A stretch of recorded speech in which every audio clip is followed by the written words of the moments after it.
অতি এটা বেয়া পৰিৱেশত দিবলগীয়া হৈছে, যিহেতু আমাৰ মুখ্য সচিব ৰন্টু পানী ফুকনক গুৱাহাটীৰ এখন হোটেলত প্ৰেছ মিট দি থকা অৱস্থাত, প্ৰেছ মিটটো অন্ততঃ কমপ্লিট কৰিব দিব লাগিছিলে। প্ৰেছ মিট দি থকা অৱস্থাত যিদৰে ফেচিষ্ট মনোভাৱেৰে অসম চৰকাৰ আৰু মহানগৰ পুলিচে, অসম পুলিচে উঠাই লৈ গৈছে, তাত বীৰ লাচিত সেনা অসমৰ আপত্তি আছে। আপত্তি আছে। গণতান্ত্ৰিক এখন দেশত গণতন্ত্ৰৰ মূল্যবোধ যেতিয়ালৈকে কোনোবা চৰকাৰে বাৰ্তাই নাৰাখিব, কোনোবা সংগঠনেও যদি বাৰ্তাই নাৰাখে, তাতো প্ৰব্লেম আছে।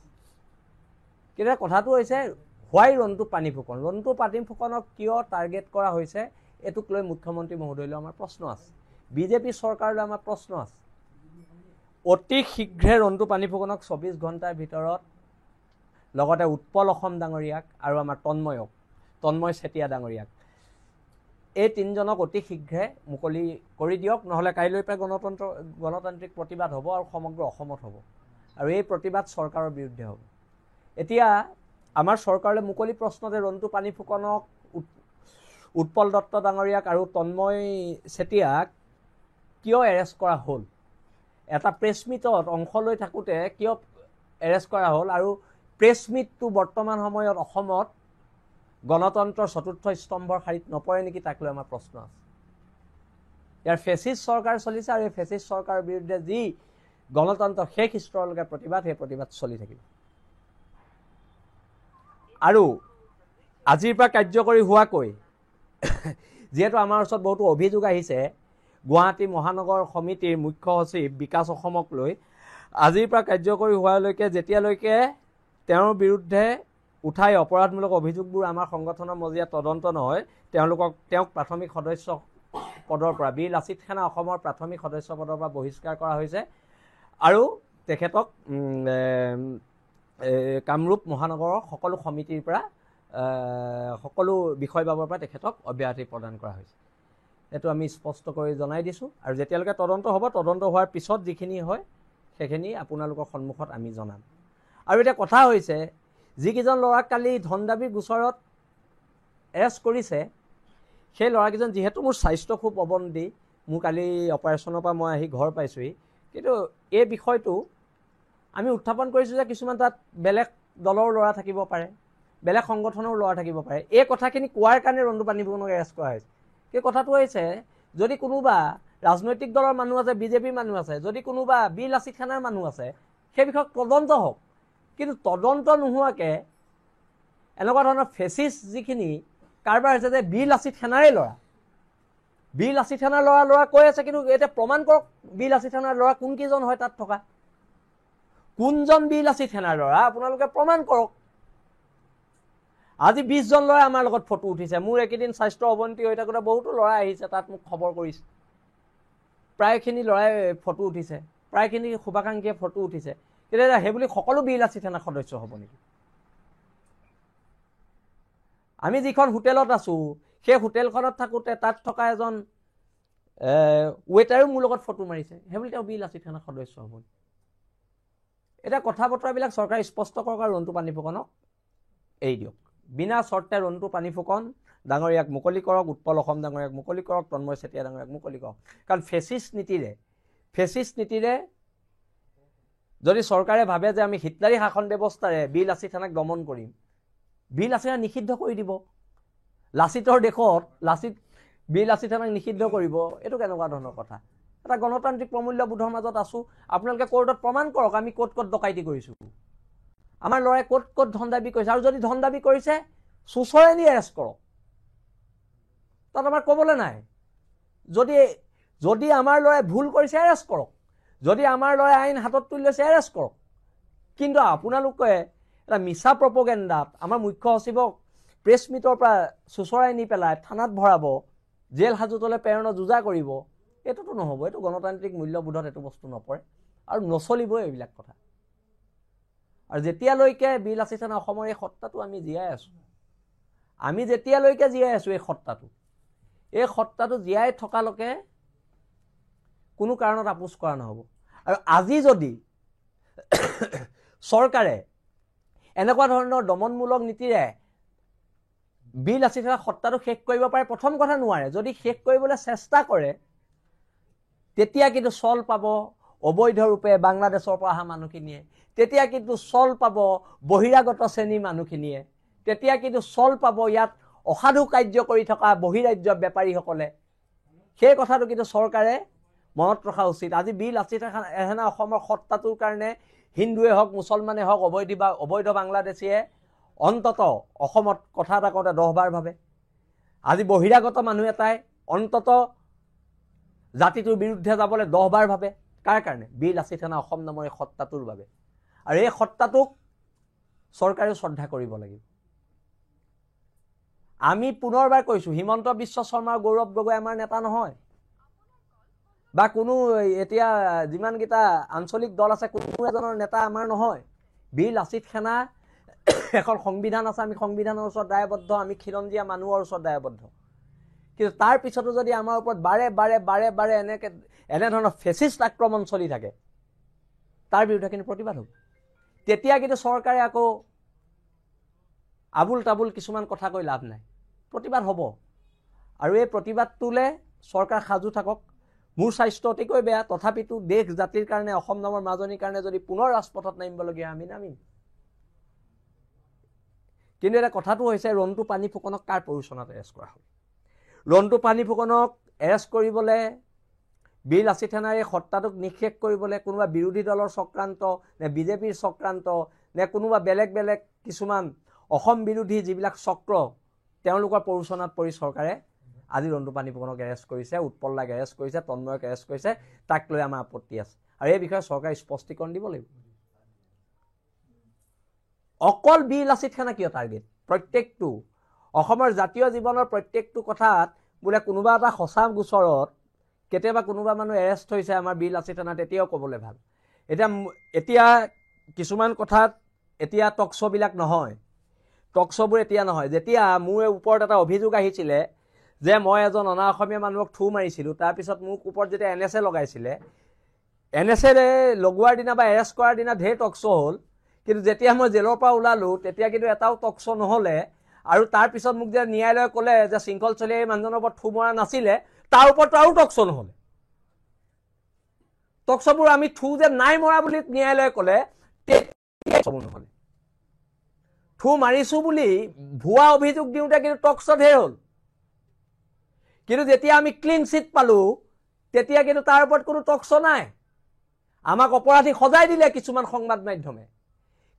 সংবাদ মাধ্যমে আমাক অপৰাধী সজাই দিলে।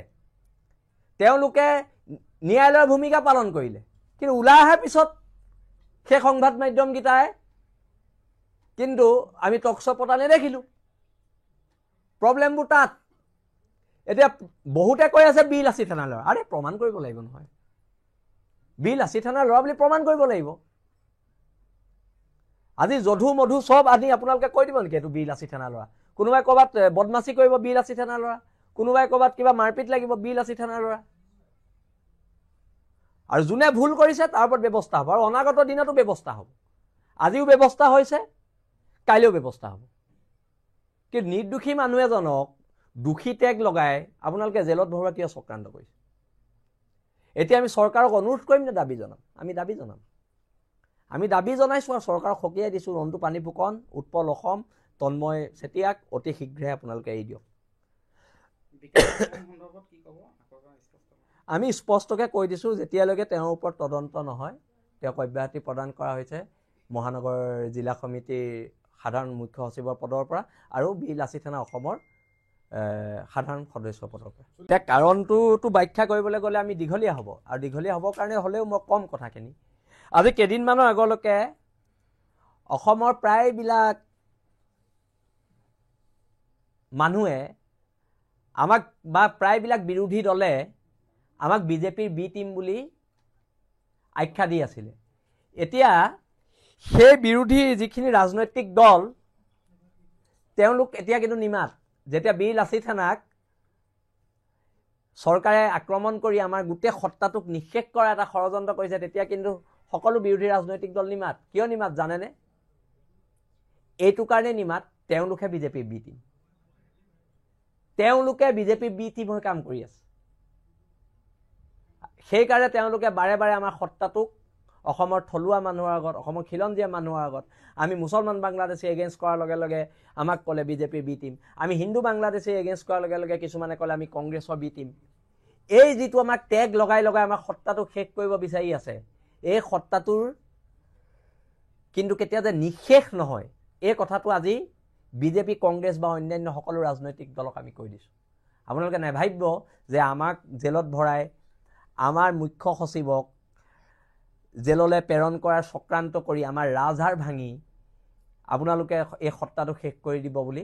আজি ৰন্টু পানী ফুকন গৈছে, কাইলৈ শৃংখল যাব, পৰহিলৈ অংকুৰ গগৈ যাব, প্ৰয়োজনত আমি সকলো ল'ৰা যাম। কিন্তু এটা কথা একদম আমি কামিহাৰ পোন কৰি এটা কথা আজিৰ দিনতো আমি কৈছোঁ, অসুস্থ শৰীৰে কৈছোঁ, বীৰ লাচিত সেনাই এইটো সত্তাক কোনো শেষ কৰিব নোৱাৰে আৰু নোৱাৰে। দেখিছোঁ যে তেওঁলোকে লিখিছে যে বীৰ লাচিত সেনাৰ বিৰুদ্ধে একশ্যন মুডত আৰক্ষী, এই একশ্যন মুডৰ কাৰণটো ৰাজনৈতিক। চক ৰাজনৈতিকভাৱে আমাক সকলো দলে ভয় কৰে, কাৰণ আমাৰ সত্তাটো খিলঞ্জীয়াৰ ওচৰত দায়বদ্ধ। কাৰোবাৰ সত্তা অবৈধ হিন্দু বাংলাদেশীৰ ওচৰত দায়বদ্ধ, কাৰোবাৰ সত্তা অবৈধ মুছলমান বাংলাদেশীৰ ওচৰত দায়বদ্ধ, কাৰোবাৰ সত্তা বনিয়াৰ ওচৰত দায়বদ্ধ।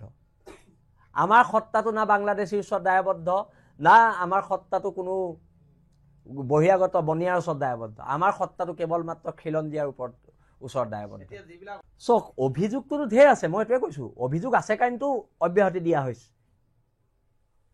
আমিও একশ্যন লৈছোঁ, চৰকাৰে কেৱল ল'ব নালাগে। আমাৰ সংগঠনৰ যদি ক'ৰবাত কিবা আঁচুৰ পৰে আমি আগতেও লৈছোঁ, এতিয়াও লৈছোঁ। আমাৰ সংগঠনটো এটা ডিচিপ্লিন সংগঠন, ডিচিপ্লিন সংগঠন, আৰু আমি এই ডিচিপ্লিনটো বৰ্তাই ৰাখিছোঁ কাৰণে এতিয়া লগে লগে ব্যৱস্থা লোৱা হৈছে। আৰু যদি কাৰোবাৰ ওপৰত ল'ব লাগে ল'ম, কিন্তু বাকী যিকেইজন পুলিচে এৰেষ্ট কৰি থৈছে আমাৰ সদস্য নহয়। জুবিন দাৰ ন্যায়ৰ ক্ষেত্ৰত কেৱল মাত্ৰ বীৰ লাচিত সেনা অসম নহয়, অসমৰ প্ৰত্যেকটো সত্তা সৰব হৈ আছে। আৰু এইটো বস্তুৰ লগত এইটো বস্তু কোনো মিক্স আপ কৰিব নালাগে, আৰু সেইকাৰণে এইটো মানে মিহলি কৰিব নালাগে।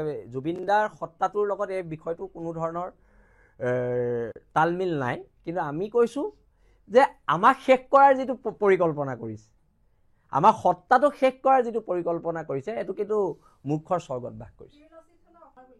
ল'ৰাকেইটা খালি বীৰ লাচিত সেনা প্ৰাথমিক সদস্য নহয়, এই কথাটো ময়ো অলপ আগতেহে গম পাইছোঁ, যিহেতু মোৰ এইকেইদিন মই কোনো ধৰণৰ ছ'চিয়েল মিডিয়া বা ক'তো মই যোগাযোগত নাছিলোঁ মোৰ অপাৰেশ্যনৰ বাবে।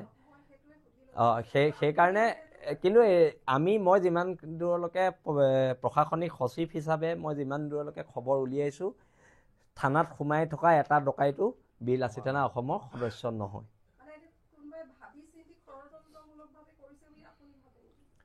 এইটোতো ষড়যন্ত্ৰ থাকিব পাৰে, এইটো চৰকাৰী পক্ষৰ ষড়যন্ত্ৰ থাকিব পাৰে। আমিতো ৰাজনৈতিক খেলৰ পাখাৰ বলি হৈছোঁ, শকুনি কোন ধৰিবই পৰা নাই।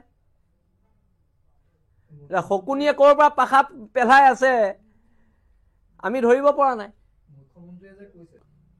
আমাৰ সত্তাটোৰ প্ৰতি নিশ্চয়কৈ শংকিত, নহ'লে নিষিদ্ধ কৰিম বুলি ক'ব নেকি? আজিলৈকে অসমৰ ইতিহাসত কোনোবা এটা সংগঠনক নিষিদ্ধ কৰিম বুলি, আলফা বাৰ সশস্ত্ৰ সংগঠন এইটো এটা বেলেগ বস্তু, কিন্তু এটা জাতীয় সংগঠনক নিষিদ্ধ কৰিম বুলি প্ৰথম কৈছে, আৰু তাৰ কাৰণে আমি গৰ্ব কৰিছোঁ যে বীৰ লাচিত সেনা এইটো শক্তি আছে, যে বীৰ লাচিত সেনালে চৰকাৰ সদায় কষ্টমান। স্থিতিবিলাক কোনে স্পষ্ট কৰিব? অসমৰ যিজন মূল মানুহ মুখ্যমন্ত্ৰী স্পষ্ট কৰিব। তেওঁ কৈ গৈছিলে কেইদিনমান আগত যে বীৰ লাচিত সেনাৰ প্ৰত্যেক সৈনিকৰ গাত লাচিতৰ তেজ আছে, আৰু সেই বক্তব্যটো অন ৰেকৰ্ড আছে।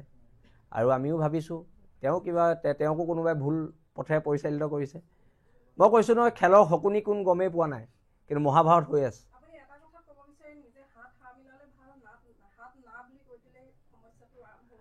আমিতো সদায় হাত না বুলিয়ে কওঁ, কোনদিনানো হাত হা বুলি কৈছোঁ? হাত না বুলি কোৱাৰ কাৰণে আজিতো এইটো অৱস্থা আমাৰ। আৰু আমি কোনো এনেকুৱা ধৰণৰ সত্তা নহয় যে কোনোবাই কিবা ক'লে আমি সেইটোকে লাগিলে সেইটো যোনেই নহওক। আমি বিজেপি, কংগ্ৰেছ কাৰো আদৰ্শৰ দ্বাৰা পৰিচালিত নহয়। আমি খিলঞ্জীয়া সত্তাটোৰ স্বাভিমানটো কেনেকৈ জীয়াই ৰাখিব পাৰি, খিলঞ্জীয়া মানুহে কেনেকৈ মূৰ তুলি জীয়াই থাকিব পাৰে, আৰু সেই খিলঞ্জীয়া মানুহ মূৰ তুলি জীয়াই থকাৰ ক্ষেত্ৰত চৰকাৰে যিমান কৈছে আমিও সিমানে কৈছোঁ।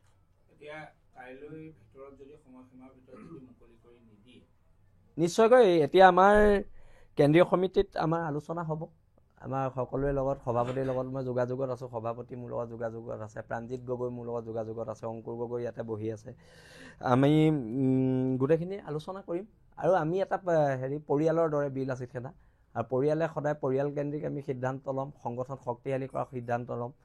আৰু তাৰ লগতে ৰন্টু পানী ফুকন, উৎপল অসম, তন্ময় চেতিয়ালৈও আমি আমাৰ